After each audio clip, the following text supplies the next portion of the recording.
Bienvenidos a Umbralba Podcast. Soy Bria y junto a mí está Aura. Hoy cruzaremos el umbral hacia uno de los fenómenos más conocidos de España, las caras de Belmez. Recuerda que si tienes alguna historia paranormal que contarnos, envíala a nuestro correo umbralba.podcast@gmail.com. Empezamos con el pasado de María, para entrar un poco en contexto. Ahora nos explicará quién es y cuál es su historia. Eso es, vamos a empezar con la infancia de María. Una infancia demasiado feliz. Según los testimonios de vecinos y lo poco que ella contó en vida, su niñez fue idílica, lo que hizo que el golpe posterior fuera más duro. No eran una familia pobre, era una familia que estuvo vinculada a la Guardia Civil y funcionarios. Tenían cierta estabilidad y respeto en el pueblo. Vivía en un entorno rural muy tradicional. María creció protegida por las figuras masculinas de su casa, su padre y su abuelo, a los que ella quería y adoraba. Se la describía como una chica alegre, vital y con un carácter fuerte pero noble, muy arraigada a las costumbres de su tierra. ¿Qué pasó? Pues que tuvo una juventud robada. Cuando estalló la Guerra Civil en 1936, ella apenas tenía 17 años. Y ahí es donde empezó el infierno en la tierra. El evento más traumático central de su vida. María y su familia no se refugiaron en un lugar seguro, sino en lo que se convertiría una ratonera. Durante 9 meses, muchos civiles, mujeres y niños quedaron situadas en el santuario, rodeadas por el ejército republicano. Allí se vivió un infierno, no tenían comida, ni agua potable, ni medicinas. Estaban sometidos a bombardeos constantes por tierra y aire. Todo fue hambre y locura. Muchos supervivientes contaron que tuvieron que comer hierbas, cuero cocido e incluso se rumoreaba sobre situaciones extremas de desesperación. Imaginaos allí mucho olor a muerte, enfermedad y pólvora constante.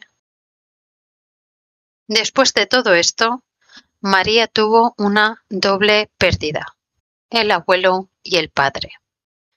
Su abuelo murió durante el asalto.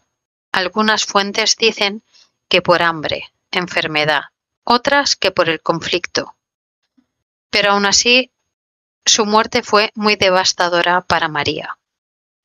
El padre también falleció en el contexto de la guerra y la defensa del lugar. María vio morir a los 2 pilares masculinos de su familia en circunstancias de violencia extrema, miedo y privación. No hubo duelo normal, sino hubo supervivencia pura. El santuario finalmente cayó el 1 de mayo de 1937, pero el sufrimiento no terminó. Muchos supervivientes fueron evacuados y muchos de ellos tratados como enemigos. María pasó de vivir entre bombas a vivir la posguerra. Después de todo aquello, regresar a la vida normal, después de haber vivido 9 meses rodeado de cadáveres y explosiones, dejó en ella una huella psicológica indeleble, lo que hoy se conocería como trastorno de estrés postraumático severo, pero que nunca ha sido tratado. ¿Qué pasó después? María se casó y tuvo hijos, pero sin embargo la vida en la España rural de la posguerra seguía siendo durísima. Tuvo lutos constantes. Además de la guerra, María perdió a parte de sus hijos, siendo estos muy pequeños. algo común en la época por la alta mortalidad infantil, pero muy dolorosa. Su salud también era débil. Sufrió durante su vida adulta fiebres misteriosas y dolores que los médicos no siempre pudieron explicar. Pues después de todos estos traumas, aún le falta por vivir uno. Y en eso nos lo va a contar Bria. ¿Qué pasó a partir de 1971? Aquí empieza la historia de las caras de Belmez. Todo se remonta al 23 de agosto de 1971, donde María ve por primera vez una mancha con forma de cara en el suelo del cemento de la cocina. Unas semanas más tarde intentan borrarla, utilizando ácidos y picándola. Sin embargo, esta cara reaparece más nítida y con una cara al lado. Esta primera cara se conoce como la pava. Tenía unos ojos marcados, siendo así dos puntos negros grandes y profundos, una nariz sugerida y una boca abierta en forma de grito o lamento. En 1972 empezó la fama y las primeras investigaciones. Empezamos en marzo y abril de 1972. Unas fechas aproximadas. No se sabe exactamente cuáles son las correctas. Sin embargo, fue por ahí que el ayuntamiento ordenó excavar bajo la cocina. A unos 2,8 metros se encontró el cementerio del siglo XIII. En el verano de ese mismo año llegaron los primeros investigadores. Y entre finales de 1972 y el inicio de 1973 se selló el suelo con cristal, que es uno de los experimentos que hablaremos más adelante. Aunque se haya sellado el suelo con cristal, las caras continuaron apareciendo y cambiando su expresión en cuestión de horas. Entre los años 1973 y 1984 fue el pico del fenómeno. Durante estos años aparecieron decenas de caras nuevas y la casa se convirtió en un lugar de peregrinación. En 1976, concretamente, el CSIC analiza muestras y no detectan ni pigmentos ni sustancias químicas artificiales en las caras. Entre 1980 y 1984, el fenómeno se calmó y se dice que María apareció en la tele diciendo: «Yo no pinto las caras porque me dan miedo». Durante los años 1985 y 2003 fue el declive y el silencio. Las caras dejan de aparecer con frecuencia y la casa se cerró debido a la enfermedad que tenía María en ese momento. Asimismo, se suma que muchos investigadores se retiraron. Sin embargo, en 2004 fue la muerte de María y el caso del segundo Belmez. El 3 de febrero fue la muerte de María y justo 20 días después, el 23 de febrero, en la casa de su hijo y luego en la de su nieta, aparecieron unas nuevas caras. Entre 2004 y 2009 se documentan muchas caras en distintas casas. y los medios lo documentaron como las caras de Belmez II. Y entre 2010 y actualmente es el turismo oficial y polémica actual. En 2013 el Ayuntamiento de Belmez abre el Centro de Interpretación de las Caras de Belmez. Entre 2016 y 2020 los escépticos ganan terreno, porque un químico confesó antes de morir que ayudó a crear algunas caras con cloruro de plata en los años 70. Sin embargo, esto la familia lo ha negado siempre. En 2021 fue su 50 aniversario y a raíz de eso se publicaron unos libros y se restauró la casa original como museo privado, que está gestionado por la nieta. Y actualmente, entre 2024 y 2025, se documentó una última cara, más en concreto en el abril del 2024. Y ahora os voy a contar cuáles han sido las caras de Belmez, es decir, las caras que aparecieron en el suelo de esa casa. La primera ya la conoce muchísima gente y es la pava, que salió el 23 de agosto de 1971.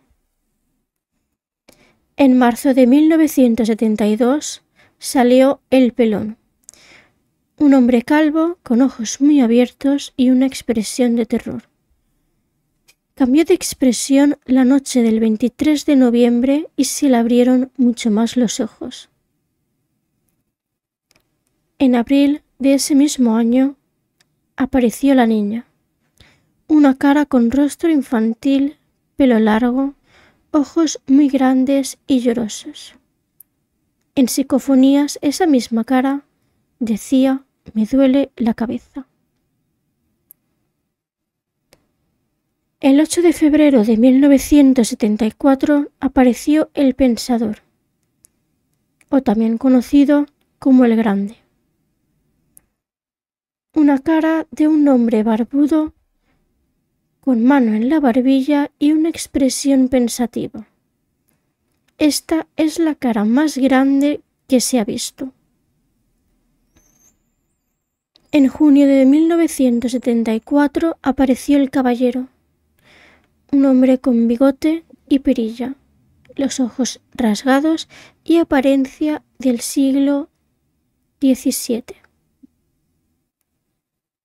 En septiembre de 1975 apareció La Llorona, mujer con lágrimas muy marcadas y parece que caen por sus mejillas. En 1973 apareció una cara de un niño muy pequeño, con la boca abierta como si estuviera gritando.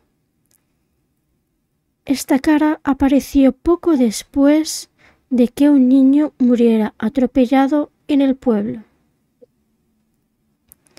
En 2004, en casa del hijo, apareció la cara sangrante, rostro masculino que exudó sangre real durante 9 días.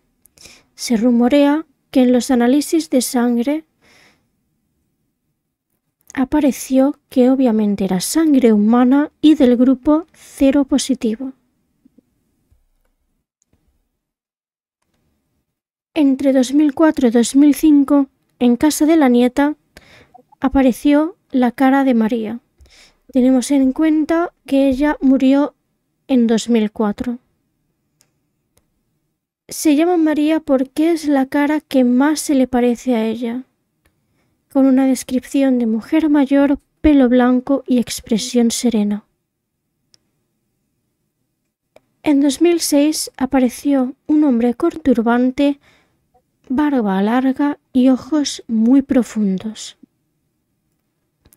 En 2011 apareció la cara que grita, con una boca abierta descomunal, ojos desorbitados, y fue la segunda cara más terrorífica.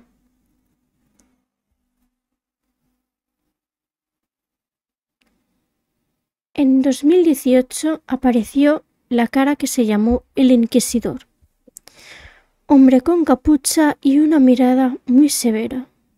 La psicofonía del mismo día dijo Palomares, que más adelante descubriremos el porqué de esta psicofonía.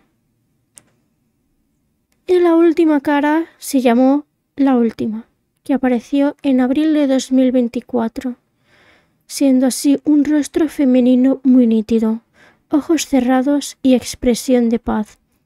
Esta cara apareció el 20 aniversario de la muerte de María. Y ahora nos va a contar cuáles han sido las caras más aterradoras. Así es. Las caras más aterradoras. Vamos allá. Pues una de ellas es el pelao. Esta cara apareció poco después de que arrancara en el suelo, como bien ha dicho Bría. La mirada. A diferencia de la primera cara, que parecía triste, el pelao tenía unos ojos enormes, oscuros y profundos, que parecía mirar fijamente a quien entraba en la cocina. Por eso era una de las caras más aterradoras. Otra cara es las caritas, los niños. Lo inquietante es que muchas de estas caras pequeñas parecían rostros de niños o bebés. Para muchos visitantes ver caras de adultos es tétrico, pero ver rostros infantiles formándose en el suelo de una cocina construida sobre un cementerio añade un nivel de horror y tristeza mucho mayor. Otra de las caras es la mujer del vaso o también se conoce como la dama de la copa. Su expresión era indescifrable y lo que daba miedo era cómo tenía la forma, los detalles. Eran precisos, sombras, los pliegues.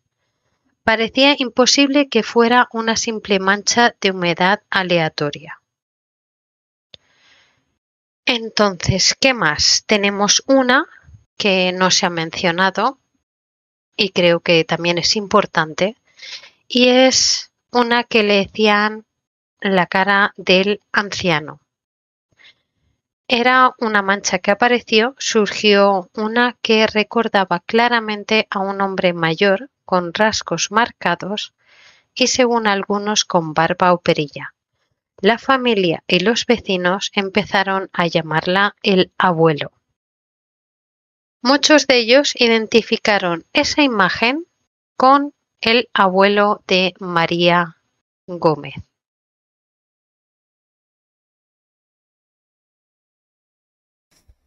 Bueno, ahora vamos a contarnos algunos experimentos o sucesos que hayan pasado en la casa. El experimento que os voy a contar yo es el experimento de las cámaras selladas, que fue un experimento que comprobó que las caras no eran pintadas por nadie. Se realizó del 15 de noviembre de 1973 al 8 de febrero de 1974 aproximadamente. Lo que hicieron fue básicamente que el ayuntamiento y el notario ordenaron limpiar la cocina, cubrieron el suelo con una capa nueva de cemento liso y encima de esto colocaron una gran lámina de cristal templado de 8 milímetros, siendo imposible de levantar sin una maquinaria. Sellaron todo el perímetro con plomo derretido e instalaron cámaras fotográficas automáticas, una enfocando desde arriba y otra desde el lateral. Estas cámaras tomaban foto cada 10 minutos, ya sea por la mañana o por la noche. Y la casa quedó cerrada con llave y vigilada por la Guardia Civil las 24 horas. Y nadie entró a la cocina, ni siquiera la familia.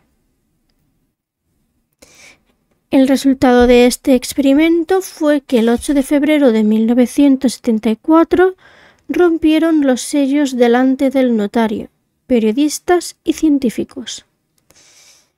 Debajo habían aparecido 5 caras nuevas. Las caras estaban en el cemento fresco y no encima del anterior, ni encima del cristal, simplemente en el cemento nuevo que habían puesto. Las fotos secuenciales mostraban cómo las caras se iban formando poco a poco. Primero como manchas difusas, luego ojos, bocas y todo en días diferentes. Y así fue el primer experimento. Pues ahora vamos con la investigación que llevó a cabo el programa de Cuarto Milenio. El objetivo era responder a la pregunta: ¿se mueven las caras? ¿Podemos grabar cómo nacen? Y aquí es donde se detalla ese experimento. Pues como puedes ver fue un despliegue técnico. El equipo fue liderado por Iker Jiménez y Carmen Porter y junto a los técnicos de imagen y sonido se trasladaron a la cocina de la casa. Hubo un aislamiento, vaciaron toda la casa, colocaron cámaras fijas de alta definición apuntando al suelo desde diferentes ángulos. Usaron cámaras infrarrojas y ultravioletas para captar cosas que el ojo humano no ve. El objetivo pues era dejar grabando durante horas, toda la noche, para ver si al pasar el vídeo a cámara rápida se notaba algún movimiento en los rostros. Un humo blanco. En las grabaciones infrarrojas se observó una especie de neblina, humo o una bruma blanquecina que surgía del propio suelo. No era polvo flotando, era bruma que parecía tener movimiento propio. Se desplazaba sobre las caras, se arremolinaba y cambiaba de densidad. Esto para los investigadores, esto era la manifestación visual de la energía que impregnaba el lugar. ¿Qué pasó con el movimiento de las caras? Pues al superponer las imágenes del inicio de la noche con las del final, las caras habían cambiado ligeramente. Los ojos. Daba la sensación de que la expresión de los ojos había variado milimétricamente, como si hubiera cambiado la dirección de la mirada o la apertura de los párpados. Esto demostró que las caras son dinámicas. No son manchas de pintura seca que no se mueven. Entonces, esto es lo que hicieron y la conclusión que sacaron con esa investigación. Y es verdad que aunque hay muchas más historias y sucesos que comentar, los dejaremos para el próximo episodio y ahora comentaremos un poquito y daremos nuestra opinión sobre este gran suceso de las caras de Belmez, porque sinceramente es algo muy curioso de cómo pueden aparecer esas caras en el suelo y de cómo, de por qué, más que como de por qué aparecen. Así es. Es que muchas veces dices, ¿por qué? ¿Por qué aparecen o por qué han salido?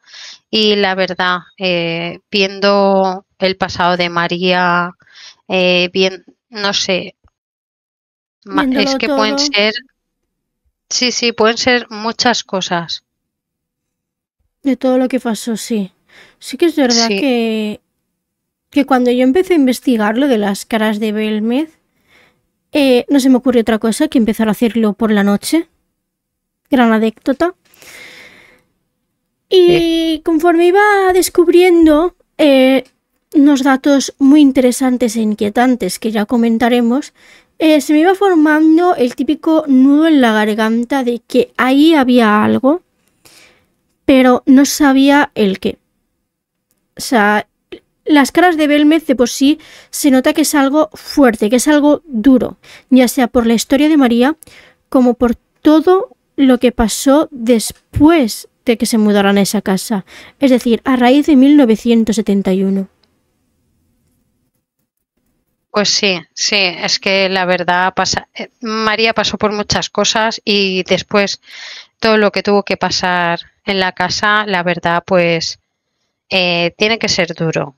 No es lo mismo verlo desde fuera que vivirlo, ¿no? Efectivamente.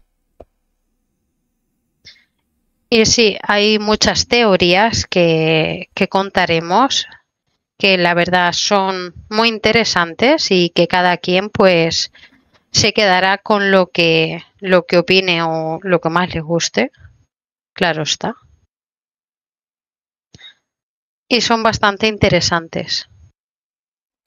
La verdad que sí, porque hay algunas que no tienen explicación. Sí que es verdad que las teorías más grandes que refuerzan las caras de Belmez es de si todo eso fue un simple fraude o no. Porque, como también os he dicho, hubo un químico que dijo que había pintado las caras. Se demostró que sí que se podía pintar, sin embargo, es difícil. Es difícil de hacerlo y no creo que simplemente se hayan pintado. Es que la cuestión es de decir, ¿será verdad o no? ¿Se pueden pintar o eso sale? No sé, ¿no? Es como ya lo que cada uno quiera creer, ¿no? De si pasa en realidad o no, esto es un fraude, las han pintado, pero claro. Todo depende de la persona. Porque da igual lo que una persona diga, porque lo puede repetir muchísimas veces y ya pues la gente creerá o no creerá. Exactamente, así es, sí. Cada uno decide creer o no creer. Pues os voy a hacer un pequeñito avance del próximo episodio de las caras de Belmez. Como estaba diciendo antes, se dudaba mucho entre si es un fraude o una experiencia paranormal. Sin embargo, hay pruebas de ambas cosas. De que hay una manipulación química demostrable. Se detectaron en análisis químicos zinc, plomo y cromo en las manchas y estos compuestos juntos crean imágenes que aparecen con humedad y oxidación, aparte del científico que os había dicho al principio del episodio. Detrás de todo eso había una motivación económica y control familiar que ya lo explicaremos mucho más adelante. Habían fallas también en las pruebas paranormales, en las que se rumorea que, aunque en el experimento del cristal que os he contado aparece sólido y que no se puede manipular, se señala que todos los precintos que se pusieron alrededor eran bastante frágiles y aparte de eso algunas psicofonías se etiquetan como interferencias, sugestiones auditivas y que no tienen nada relacionado a los espíritus. Sin embargo, en las visiones paranormales hay análisis iniciales limpios como los informes del CSIC, un contexto histórico inquietante, el donde la casa está situada y toda la familia afirma que todo esto no es un fraude. En el siguiente episodio lo profundizaremos muchísimo más, así que estaros pendientes porque dentro de poco habrá segundo episodio de las caras de Belmez. Y esto es todo, cerramos el umbral y nos vemos en el próximo episodio.